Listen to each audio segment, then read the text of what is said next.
Hey, what's going on, guys? Welcome back to another video. So we have Big Gross Gore on the chopping block. It seems like they've come back again to get this guy, and they were successful. He's actually off of Twitch right now. So I'm gonna give a breakdown of everything that happened and my thoughts, because this definitely feels like a Ray Rice situation that we'll jump into here a little later. So Gross Gore, if you don't know, he's a notorious streamer. He had a lot of scandals a couple years back, just off the cuff saying stupid shit. It's a Gundam has a couple videos showcasing like him defending Twitch. That was the big thing he was doing about a year ago or 2019. Ninja would say something about Twitch or going on something, and here comes Gross Gore ranting in his living room, non-stop defending Twitch. Like, that was his whole thing when he got back onto the platform. But since then, honestly, he hasn't really been in too much trouble. It's like, if you know Gross Gore, you kind of know what to expect going into it. But the super crazy antics from a couple years back that was getting him in trouble, he wasn't really doing that. He wasn't on that shit at all. So I guess he decided to go do a Reddit post on r/roast_me, which you take a picture of yourself and you hold up a little note that says r/roast_me, and they just rip into your ass. They just go on everything about your parents or what they think about you and all that nonsense, right? When he did this, somebody went and they compiled. They were sitting on this. It was like every shitty thing Gross Gore has done and dropped that joint like a nuclear bomb, my nigga. He didn't even have a chance to react. It incinerated not only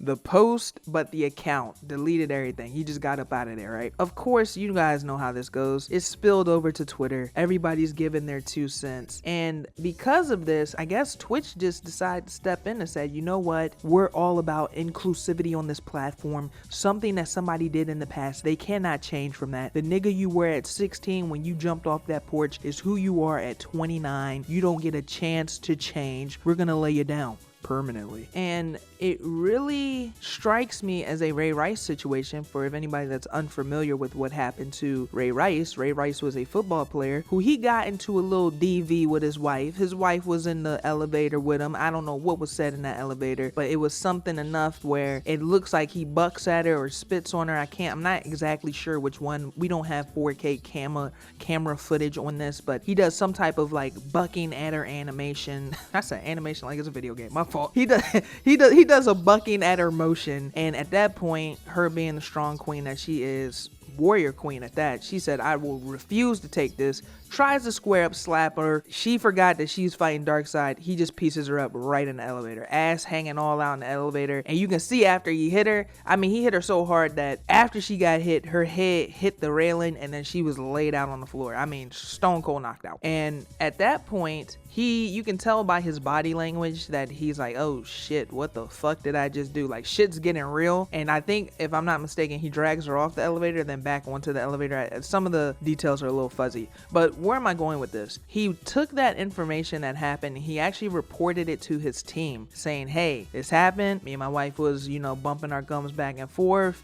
She swung on me, I swung on her, but I play for keeps. I shoot to kill. I knocked her ass out. So because of that, he got banned for I believe 2 games in the NFL. And then after mainstream media, I actually think it was TMZ, got their hands on it. You guys know, like, yo, slapping on the ladies, that is not flying in today's time. That's a no-go. You're not doing that. You can do that. You can play that game if you want, but man, that's definitely the Satsui no Hado. That's a path of darkness that not many men come back from, okay? That's what did Palpatine say? The dark side of the Force is something, some consider unnatural. I don't even know the whole quote, but you go down that path is a path not many men come back from. I'm just gonna say that. After mainstream media got their hands on it and you got everybody giving their 2 cents, because of how bad the footage looked when he slapped her and her head bounced off that damn railing like it was a basketball. Oh, they permanently suspended him. They dropped him, and it actually turned into a lawsuit because the argument turned into, why are you getting punished twice for something? You got punished. You were man enough to come. It's not like he tried to hide it. He went to his team, said, hey, this happened. He got punished, but only when, oh man, Woke Rob almost signed into work, and I almost was about to say when them white folks got mad, but I'm gonna keep that control, come back into my vessel. Like, I had to absorb that melanin back into my flesh. It almost escaped me there for a moment. But when people people got upset, that's when they was like, hey, we cannot have this this nigga out here doing this. So they permanently suspended him. He had to go to court over it, and he never got to play again in the NFL. Like, he kept trying and trying. He was donating proceedings if he could just get on any team to get his foot in the door. He never got a chance to play in the NFL again, all because he slapped and the head bounced off the railing. Now, the point I'm making by telling you guys that story is that if Gore was doing something in the past that got him banned at that point, but then he switched up and he changed his personality, and they made the executive decision up top to give him another chance, and he's on the platform and he's doing right by that platform, I'm slightly confused why he's getting shut down again. And we're essentially saying, hey, because of the past, you don't get to have a future. That to me is very odd when we see things like this play out in front of us. I don't really understand it. He even went on to release a video talking about this himself. Hi everyone on Twitter, it's Gore here. The streams have been going amazing. We hit 9,000 viewers today. We hit 500,000 followers yesterday. And I woke up to this email from the partnership team at Twitch saying, "Dear Buddy Larsen," I can go ahead and read this, but it pretty much says you're banned, and that's it, and we're terminating you, and it definitely suspending your account immediately. And then I also got this email, which is saying, "Hi Grossy, you know you're indefinitely banned for adult sexual exploitation and you know, basically distributing nude images of another person without their consent.